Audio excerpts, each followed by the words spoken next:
navigate this correctly. Hello, I'm Sara Mechtenberg, and this is Rachel Ohm. I am an environmental engineer with Houston Engineering, and Rachel is a senior scientist out of our Minnesota office, and I am out of our Omaha office. I took my kids to Seattle, and we went to the Puget Sound. And I have a very vivid memory of how peaceful I felt watching my kids play in the Puget Sound, so that resonates. I hope to maybe go to Dyersville or Tulsa and for my kids' soccer tournament potentially. So a lot of those things actually I could connect with as well. Houston Engineering, we're an engineering consulting firm, but we also have a group of very good scientists. I've been working in Nebraska for my whole career on water resources type projects. I am, again, more on the implementation side of things. And when my company was acquired by Houston Engineering, they have a more northern presence, and they had a lot more expertise in the water quality side that I've really been seeking as a professional. And so I brought two of our staff members down here to this conference to really kind of bring in their expertise and knowledge, what they've been doing in other states, and kind of trying to make some ties on what we've been doing, what could we be doing, and kind of learning, making some lessons learned between those two. So we're just going to talk about, water quality. Why do we see it's important? Why do our clients think it's important? Talk about some case studies and the type of work that we can do to help bring these types of improvements that, all this research is recommending, and how do we work with clients and try to get those on the ground in the most effective way, and some lessons learned through the process.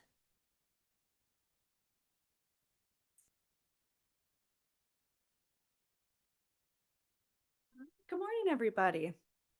All right, so Sara mentioned, wanted to start a little bit about why water quality and why folks care about water quality. And this really does change a bit based off of the scale that you're talking about, right? So at a local level, folks are concerned about water quality because it impacts local recreation, that sense of place. You want to be able to swim in waters that you're nearby.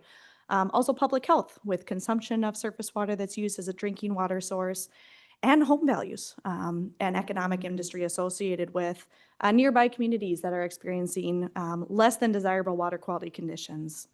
When you move up to more of a watershed or state perspective, when you're looking at water quality, the lens may shift a little bit. The why might be more focused on state strategies like total maximum daily loads, or working to meet state progress towards larger regional efforts that are going on. Like, for example, the Gulf of Hypoxia Action Plan, which is a collaboration of about 12 different states that contribute to the Mississippi River Basin in an effort to reduce the hypoxic zone. So this why for water quality really does change depending on scale, but oftentimes the what to do about it falls to folks that are implementing practices at a local level in order to improve water quality conditions.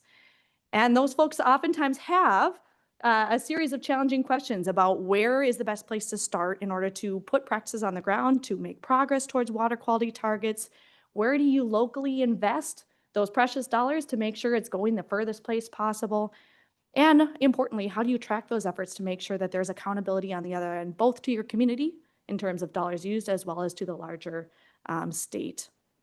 So what we wanted to spend some time during this discussion is just talking about how we've worked with different entities in different states in order to use geospatial data to kind of stand up some of these questions. And the three case studies we're going to be working with and discussing briefly are Minnesota, Iowa, and Nebraska. So as Sara mentioned, I'm from our Minnesota office, so I'll start there.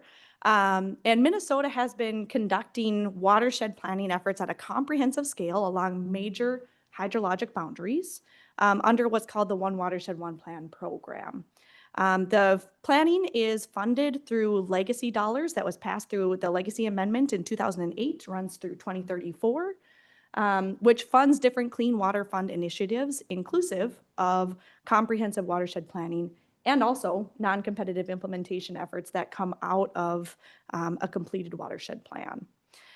These implementation dollars are available once you have a completed watershed plan that prioritizes where to focus on the landscape, targets specific conservation practices, and sets measurable goals for what you want to accomplish in the next 10 years. And then these non-competitive dollars ranging from 500,000 to 2.1 million come in the door in order to implement those things. But one of the challenges, again, is with a comprehensive plan, where do you start work? Where do you get to that field scale targeting of conservation efforts? And the watershed that I'm going to be focusing on here is the Red Eye River watershed in central Minnesota that has some sandier soils, some forested areas. And one of the things they really wanted to focus on is, in addition to surface water quality, how do we manage groundwater quality as well? And in particular, the risk of nitrogen infiltration down to those critical groundwater supplies based off of surface water or land use activities. So they needed to create a pathwork or a roadmap for doing things like nutrient management and nitrogen management over the next 10 years so that they knew where to start.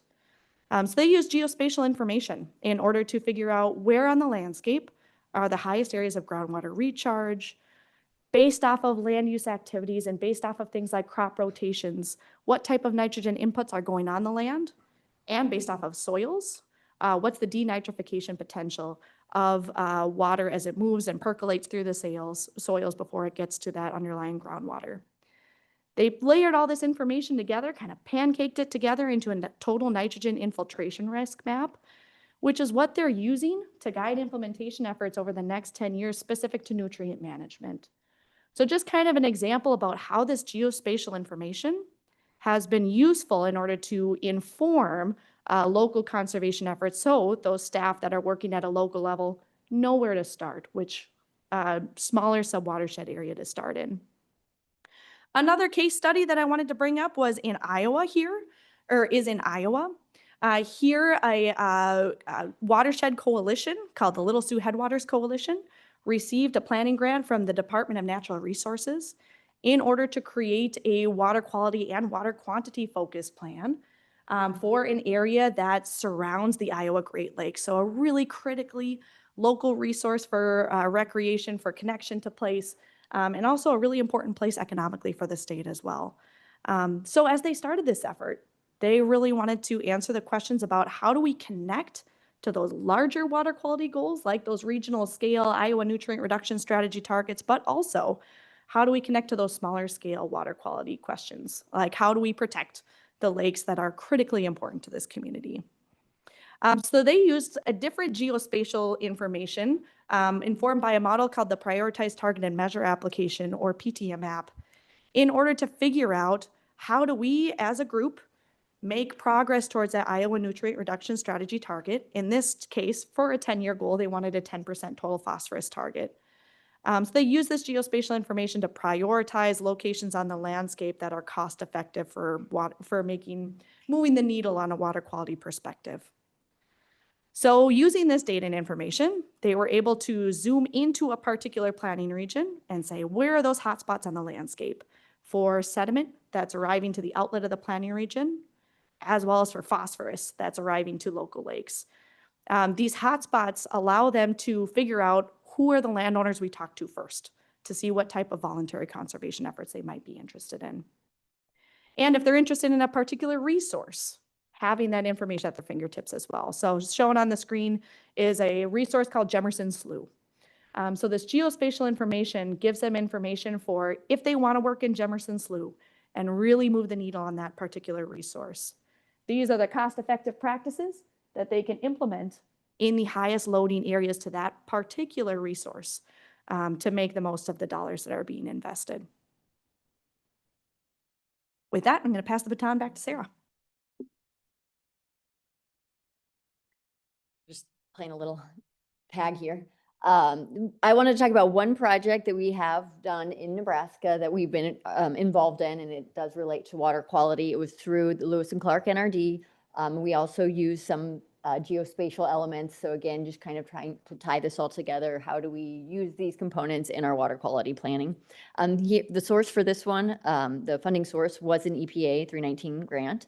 And it was a basin-wide 319 plan, so it covered the entire NRD, so that's a large area. So what we had to do is select a priority area to really hone in on within this plan. And every 5 years, they can update it and figure out, are they making progress in their priority area? Do they want to switch, or do they want to stick with trying to focus their efforts on their priority area? So what we did is within the basin, we looked at a water quality index. We used spatial data again to try to highlight land use, soils, and types of applications going on within the watershed, to highlight where are kind of the worst spots within the entire NRD that we should highlight. But on top of that, there was the client, the public interest. They already had some momentum in the Bow Creek watershed, which is right there, those red hot spots in the middle. So really this geospatial database exercise led us to selecting the priority area of the Bow Creek. And then through there, it was impaired for E. coli. We had to develop a set of what are the load requirement reductions and what are the methods and means to get there. So we did develop a set of BMPs. And one of the things we did above and beyond what we traditionally do for the 319 plans is we did the ACPF analysis, Agricultural Conservation Planning Framework. What that did is, again, it takes the BMPs that we recommended and it lays them onto the landscape and helps farmers visualize, where do these BMPs fit within my property? So we did 3 sub-watersheds within that Bow Creek priority area. And you can zoom in and it places for you where a water quality basin could fit, where can saturated buffers fit, where does it make sense to do contoured farming and grass waterways and wascobs. And so when you work with a farmer on a one-on-one basis, you have a map of their property that you can zoom into and show the options that are feasible on their property. So it's a nice tool, again, using those geospatial databases to help work with the farmer one-on-one. So that being said, that was a Nebraska case study. Did you want to chat about your lessons learned? Statement two. One other thing that we've really learned about with folks in water quality management is also being able to track what's happening on the landscape and report that back both to local boards as well as to the state at large. So we found that a big lesson learned is just being able to have a cohesive, comprehensive tracking system for folks to be able to say, I put a wascop here at this benefit, or I put a stormwater basin here at this benefit. So we've heard that systems like this is a software system called MS Forefront for tracking practices can really create that accountability towards creating a cohesive picture back to local officials as well as the community. And allows a visual way to track progress towards goals, which is the next definition. Another example of a few different options, ways to track progress. But again, that brings back that accountability. I was looking at this more from a very hot topic, where do you get your money? How do you fund these projects? It's really not very relevant. If you see us up here presenting on things, but you just say, well, I don't have the funding to even consider going through an exercise like that. And so just pointing out, Minnesota and Iowa, they are part of that hypoxia task force. They are part of that watershed where EPA said, you guys, they helped fund a nutrient reduction strategy plan. Where in Nebraska, we're right on the edge. We still drain to the Gulf of America, but we were not one of those 12 states. I actually heard a rumor just yesterday that the last update on the hypoxic plan was in 2015. They're potentially coming out with an update, and they might shift focus onto the Missouri River basins. So it could be, good, or, a little bit more emphasis on our water quality, but potentially a funding source where EPA is going to be highlighting the need to implement nutrient reduction strategies within the state of Nebraska. And all the states that drain to the Missouri River basins that ultimately end up in the Gulf. But Minnesota and Iowa, those 2 states, they had their own state funding programs that they were able to fund these types of efforts towards. They have legislation and they have built in to their state budgets. Whereas the Nebraska case study we had, that relied on 319 outside federal funds, and then the NRD has to have the local cost share to go through that. So Comparing Nebraska water quality, we all know we have the nitrate groundwater problems, hot spots that have been identified through the local NRD groundwater management plans. And I know each NRD and specific drinking water management area has a plan and, you know, and are making efforts towards the reductions. I'm also very interested to see where the state takes the funding and their efforts with everything that is available through the state. I know there's a lot of interest with Governor Pillen and the newly created Water Quality and Quantity Task Force. So I think watching that and seeing what next steps they take, a lot of the dates up there through the state efforts, they're pretty recent. And so I think maybe we're starting to get the momentum we need and to continue getting these efforts on making those improvements. I'm being told we are out of time. So with that, I will ask for any questions.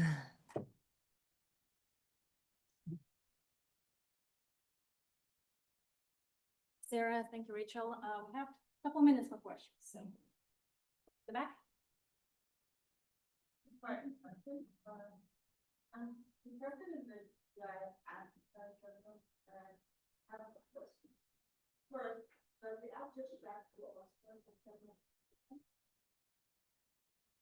Sorry, that was for the PTM Act, is that what you meant? And sorry, what was the question? Phosphorus, sediment, and nitrogen. So it tracks the edge of field as well as the downstream routing of sediment nitrogen. Okay, is the app really available? Yes, it is a publicly available tool that is owned by the Minnesota Board of Water and Soil. Is it open app to the creative and public? It's less of a crowdsourced application and more kind of configurable. It's almost like a model.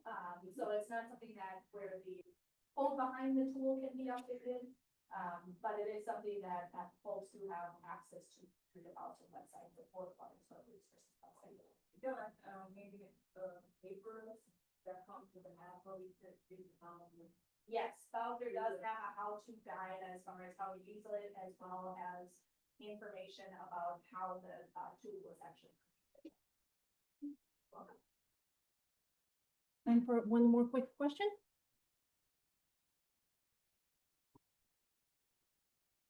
So you mentioned the edge of the field sites. So how many edge of field sites are on? The edge of the field is at 40-acre catchment size for that specific tool. So for an average 40-acre catchment size. So it can be smaller or larger depending on the scale of hydrology. But generally 40-acre catchments is about the Do you envision to expand the tool eventually? That would be up to the Board of Water and Soil Resources. Yeah. Great. Thank you so much. Thank you again for everything. Okay, now I would like to invite our next speaker, Taro Miano. He's Associate Professor in Department of Agricultural Economics at the University of Nebraska-Lincoln. Welcome. Okay.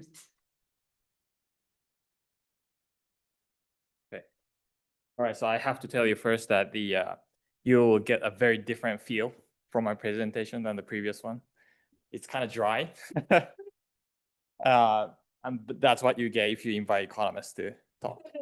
All right, so my topic is groundwater management, and there are regions in Nebraska and Kansas and elsewhere where some level of limit on how much groundwater should be pumped is needed, right? But there's a good way of doing it and there's a bad way of doing it. Here what I'm going to talk about is how what would be a good smart way of doing that regulation of groundwater pumping. All right.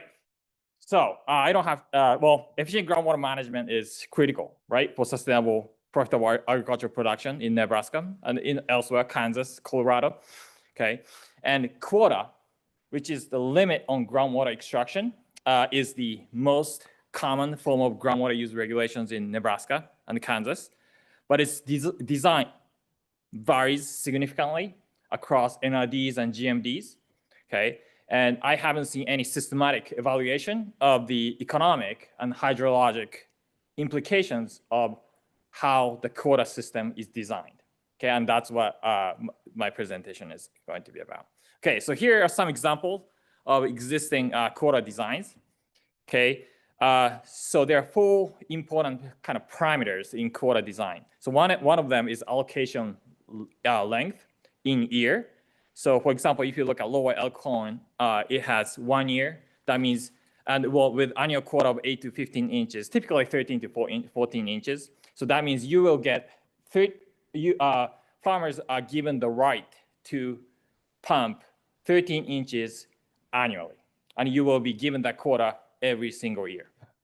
Okay. But if you go to tri-basin, allocation length is 3 years and annual quota is 9 inches. That means you will be given 27 inches at the beginning of an allocation period, and you can use 27. You can allocate that 27 inches within the 3-year period, unlike getting 13, 14 inches every year in Lower Elkhorn. Okay, you know, imagine you're a kid and you're getting an allowance of, let's say, $100. That's probably too much, but $100 per month. Okay, and then amount that you didn't end up using, that will be taken away every month. That will be kind of Lower Elkhorn. But then in Tri-Basin, you will be given $300, and you can use as much as you want during that 3-month period. Which one would you like? You will probably favor the Tri-Basin version. You know that because you can allocate that $300, you know, across 3 months. Right? In some months, you might want to spend more than $100, but in the Lower Elkhorn case, you cannot use more than $100 per month. Okay, so that's what this temporal flexibility the benefit of temporal flexibility in quota. And then you have this carryover system where the amount that you didn't end up using can get carried over to the next period. So you let's say you end up using only $250 out of $300, then you can carry that $50 over to the next period. So you will be starting from $350 for the next 3 months. That's the carryover. Okay, but there's a penalty for going over the limit. So let's say you ended up using $350. Then now you get penalty for going over that limit. So let's say Tri-Basin, the penalty, the amount that you used, or the excess amount that you use gets multiplied by 2, and then that amount is subtracted from your next period's allocation.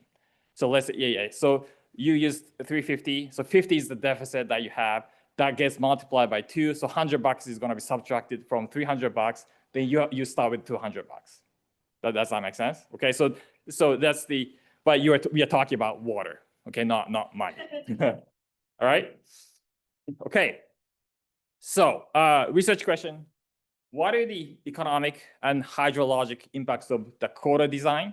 Okay, and also how should we design quota? Okay, and I will do. I did some numerical simulation analysis of various quota designs. Okay, calibrated to corn production in Southwest Nebraska. Okay. So here's the summary of the results. So profitability and irrigation amount is highly sensitive to quota design. You know, how you design quota system is very important. It has very big impact on the farming profitability and also irrigation amount. And allowing full carryover of quota is economically very efficient the most. And finally, initial quota endowment, in addition to base quota, can dramatically reduce the economic cost of quota. Okay, so here's the method. I'm not going to talk about this very carefully, but for given quota design, okay, agriculture producers assume to maximize profit over the 50-year period. Okay, and when producers make decisions, they need to consider how, you know, the impact of the amount of water you use currently to the future periods. If you use too much water, then you will be punished, right? And then you will be affecting, your current decision is going to affect your future decisions, okay?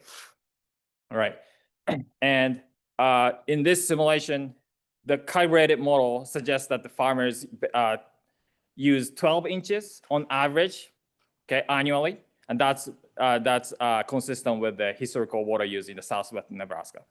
Okay. All right. So there's a lot to unpack here. So this is the result with the annual quota of being 10 inches. So you're trying to achieve 2 inches water use reduction. Okay, 12 inches is the amount that farmers would use if there is absolutely no regulations. Okay, and you're trying to achieve 2 inches water use reduction here. That where annual quota is 10 inches. Okay, and we look at 3 outcomes: profit, irrigation, and banked quota. Okay, and across columns we have different allocation period length: 1 year, 3 years, and 5 years. Okay, and on the x-axis we have year. So we are looking at the path, path of profit, irrigation, and banked quota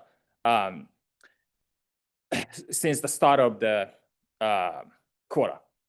Okay, and we have the results. Outcomes are color differentiated by the maximum carryover ratio. Basically, with maximum carryover ratio of 0, you are not allowed to carry over at all. Okay, but as the number increases, you can carry over more of your quota to the next period. Okay, so let's look at the red line at the bottom of all the panels. So okay, so if you look at the left upper corner, if you are not allowed to carry over, you would make $110 per acre. Okay, but if you expand the allocation period length from 1 year to 3 year, so you're allowing a lot more flexibility, you know, to allocate a quota across years, then your profit shoot up to about 160. And that's how powerful it is to have temporal flexibility in your quota system. Okay. And now let's look at what carryover does. And again, we're going to compare the red line at the bottom line of each panel and the green line where maximum carryover ratio of 1, which means that you are allowed to carry over up to 10 inches to the next period in a 1 year allocation. Okay. Okay. So what happens, as you can see, profit goes up from 110 to 175. And also that shows also how powerful it is to have allow some level of carryover for farmers. Okay, if allocation period length is 1 year, okay, that's very economically powerful for farmers. Okay, and how they are achieving it? Well, so if you look at the irrigation rows, you can see that if you look at the green line, you can see they start from lower amount of water use than the quota, right? Quota is 10, annual quota is 10, but they started off with 7 inches and it gradually increases water use. But then when they're doing that, they're building water bank. They're building the quota that they can use in the future, right? Yeah, I mean, that's basically what we do too, right? We have savings so that some big events happen. You know, some people get sick and you want to pay for the medical costs. Okay, that's exactly what's happening here. You're preparing for the very, very dry year like 2012. You are preparing, you're building a water bank, quota bank to prepare for those dry years. Okay, and then yeah, so under maximum carryover ratio of 1, farmers ended up using 9 inches, okay, instead of 7 inches under 1 year, without carryover. Okay, so there's a dramatic difference in amount of water used and also profit depending on how you are designing quota. Okay. Oh, okay. Also, one thing you can notice here is that when the maximum carryover ratio is 3, that means there's absolutely no limit. At least in this case, there's no limit on how much you can carry over to the next period. Then water use eventually end up at the right about the annual quota, 10 inches. So that means as long as you're allowing farmers to carry over as much as they want, they can kind of expect the annual quota being the actual water use. So there's a lot more predictability for the administrator of this to know what's going to happen in terms of water use. But if carryover is not, if carryover is limited, you don't, water use is going to be less than the annual quota, and you kind of don't know how much less water use than the annual quota you would have from farmers. Okay. All right. So this is the, this plots, so each dot represents a single quota design. Okay, and then on the left hand side, on the y-axis you have average annual profit, and on x-axis x-axis you have average annual irrigation. So this one, so let's look at the vertical, well, imagine the vertical line at the 9 inches. Okay, so if you do that, there are multiple quota designs that would achieve 9 inches of water use. That means 3 inches of reduction. Okay, but what the dots that are at the top is the most economically efficient one, because you are achieving the same amount of water use reduction, but at the higher profit, right? So, and you can see that the top, like frontier, right, is dominated by designs that has full carryover. Okay, so full quota designs that allow full carryover are more economically efficient than the the designs without full carryover. Okay. All right. So we saw here that farmers start slow, get to build water bank at the very beginning, right here. Right. Okay. But we can help farmers by giving quota on top, quota endowment on top of the base quota, which they would get anyway. For example, if you go back here, farmers in Tri-Basin get 27 inches every year. But why don't we start at the very beginning? We can give extra to 27 inches. And that could actually help farmers a lot, especially at the early period. Okay, so here, if you give 15 inches of quota on top of 10 inches, okay, then that is the purple line. Farmers immediately starting lots of water. Well, not lots of water, but they're close to the annual quota, right? So they don't have this period of trying to build water bank, and that helps farmers a lot. Okay, and this amounts to $300 per acre over the 20-year period. So that has even though it's only 15 inches, that is given at the very beginning. Okay, it has a very powerful. It's very powerful for farmers. Okay. All right. So conclusion. This is, I'm kind of repeating myself here, but economic and hydrologic outcomes are highly sensitive to quota design, okay? And full carryover offers clear benefits, more economically efficient, resulting in higher profitability for farmers, okay, compared to designs without full carryover. And also full carryover keeps actual water use closely aligned with the annual quota, okay? And finally, providing an initial quota endowment in addition to the base quota at the very beginning can substantially reduce the economic stress during the early years of implementation. Okay. All right, thank you.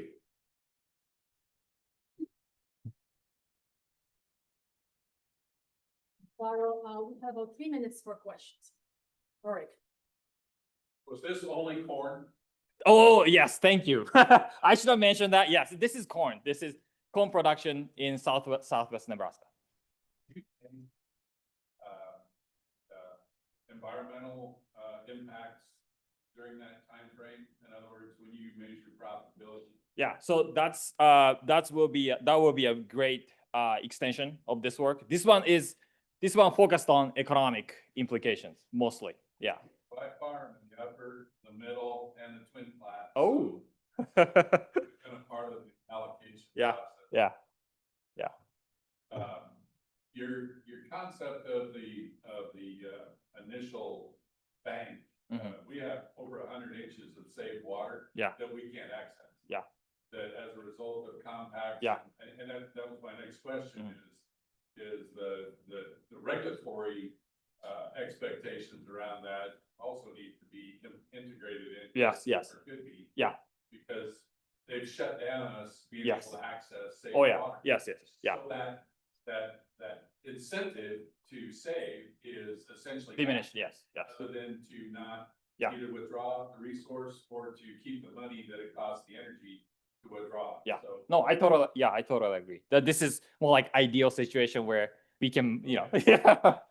But this was, just hopefully this can help, NRDs to, to kind of, design quota system better than they might have. Yeah. good stuff, because that better lays out the expectation, or the possibilities that, because we started at that 12 and our average now is 9. But the economics, the cost of energy is what's driving it down. Is we don't irrigate in the afternoons anymore from 2 to 10 because of the cost of energy, the load control. So the municipal rate is double during that time period for us because we consume 70% of the energy in Nebraska during irrigation season. So it'd be interesting to see how that goes on both sides of your profitability. Because it significantly impacts profitability. Yeah. Thanks for this input, Rorik. One more question? Have you thought about like in Kansas, there's allocation periods of like 5 years? Oh, yeah. 5 years. Wait. 5 years. I even did 7 years. I'm not presenting it. So 5 years. So maybe I can talk about the complementarity or substitutability of elongating the allocation period and having the carryover. So you can see that carryover of 0 and carryover of 3, they're not that different as long as allocation period is 5 years, because you are given such a temporal flexibility where you can allocate water across 5 years. Okay, so if you have longer allocation period, you don't need to have as powerful carryover as compared to 1 year allocation period. Yeah, carryover is most powerful or valuable when allocation period is 1 year. Yeah. Thank you, Carl. Thank you.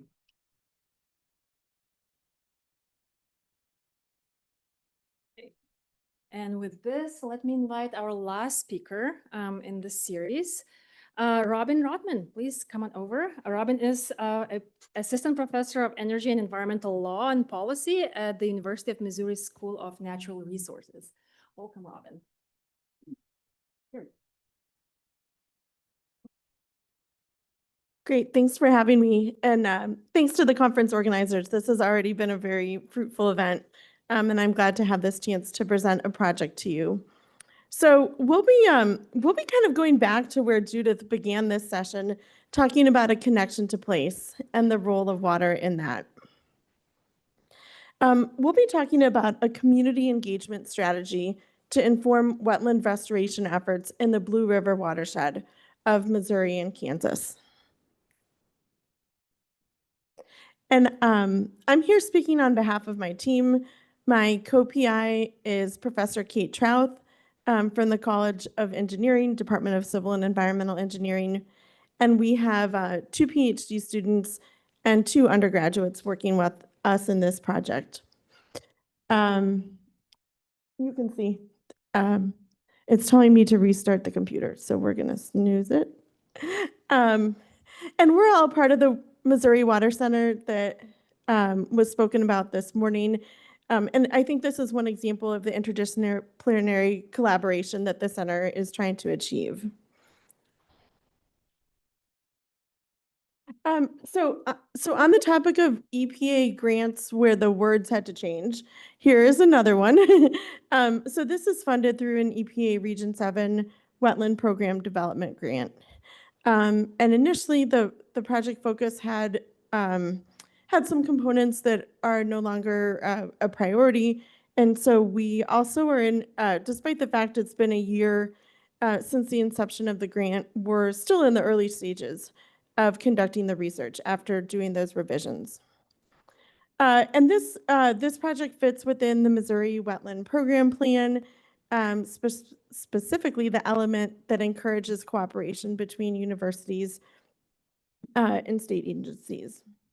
So we're working closely with the Missouri Department of Conservation and the Missouri Department of Natural Resources. I also want to give a huge shout out to our on-the-ground partner, the Heartland Conservation Alliance, which has a mission of restoring the Blue River to health and has been able to connect us to others doing work in this area.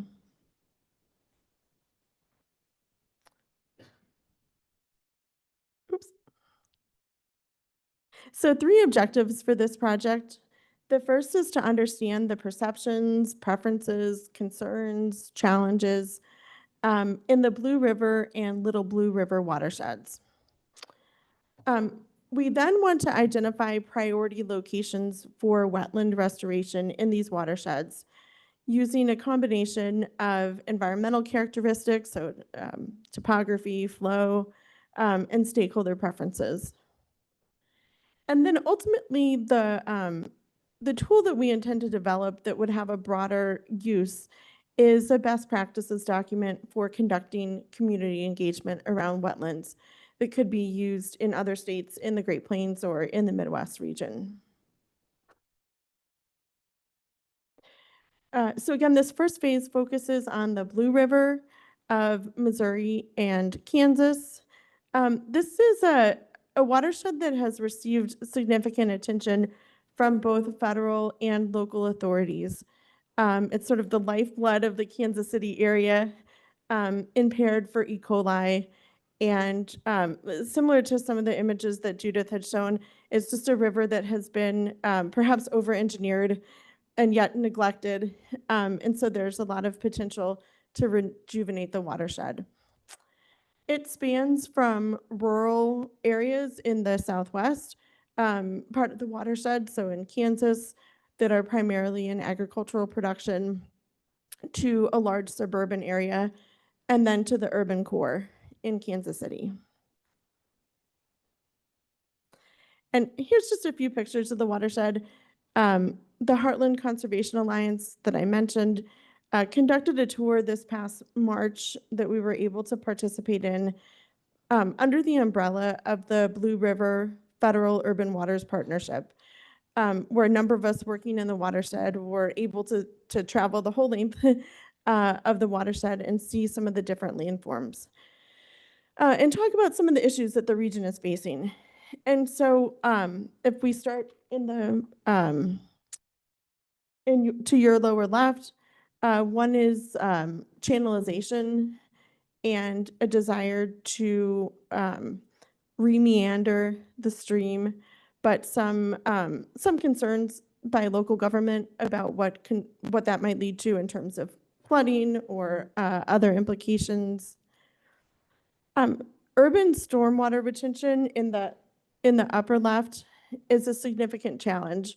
So some of these inner city neighborhoods in Kansas City have experienced flooding due to stormwater. There's been various parks that are also drainage basins. So we heard that strategy mentioned earlier, which has been successful in some ways, but it also risks bringing people in contact with water that is contaminated. And so not all the water is suitable for human contact. We met with the local minister who talked about the importance of the watershed and the open spaces within the watershed as a sociocultural center within the community. And then finally, some economic development projects that are looking at the parcel level or even like the rain garden level, addressing vacant land and how perhaps like rewilding these areas could bring an economic benefit into the neighborhoods. So the approach we're going to take is focus groups with public participation GIS. And so, we're probably mostly familiar with geographical information systems as a software program that allows spatial data to be stored and analyzed. But this method goes beyond that to use GIS to integrate community knowledge. So we're going to ask participants questions that I'll discuss in just a moment. And we're also going to ask them to interact with printed and digital materials so that they can show their connection to place and what is important to them in the watershed. These photos are they're stock photos, but I include them to show that this approach of public participation GIS has been used successfully domestically and in international locations as a way to source the community knowledge. So our plan is to start out by asking the participants about what places within the watershed are important to them and why. So a lot of work in watersheds has focused on ecosystem services. So whether that be habitat or flood attenuation or water quality improvement. But we also want to understand how the river basin is used from an economic standpoint. There are some engineered wetlands or reconstructed wetlands already within the river basin. So trying to understand how people use those for income generation, for recreation, and to learn more about the sociocultural importance of it. We also want to ask about concerns and challenges. So the Mid-America Regional Council, which spans the Kansas City, Kansas, and Kansas City, Missouri, conducted a survey in 2022, including, not limited to the Blue River, but including the Blue River watershed. And one of the largest concerns raised by residents at that time was crime. And so we're not just going to ask from an environmental standpoint, what are your challenges or concerns? We want to understand what are the big challenges facing the community. Is that unemployment? Is that vacant lots, as I mentioned before? Is it a lack of access to fresh foods or limited transportation networks? To think about how the wetlands might help address some of those challenges. And then finally, towards the end of the focus group, we'll ask directly if they have preferences regarding locations or objectives for engineering the wetlands within the watershed. We'll also hand out printed maps, as I said, as well as digital resources at various scales and ask the participants to mark the areas of importance, teach us how they use the different spaces. And we will then digitize and use that data in our recommendations. So the participant recruitment, we're going to begin recruiting participants next month following the Institutional Review Board approval. There's a Blue River Discovery Days Festival on October 11th. And also it's called, one of these vacant lots has been in the Boone neighborhood is called Boone Area 1. So those are two community events where we're going to recruit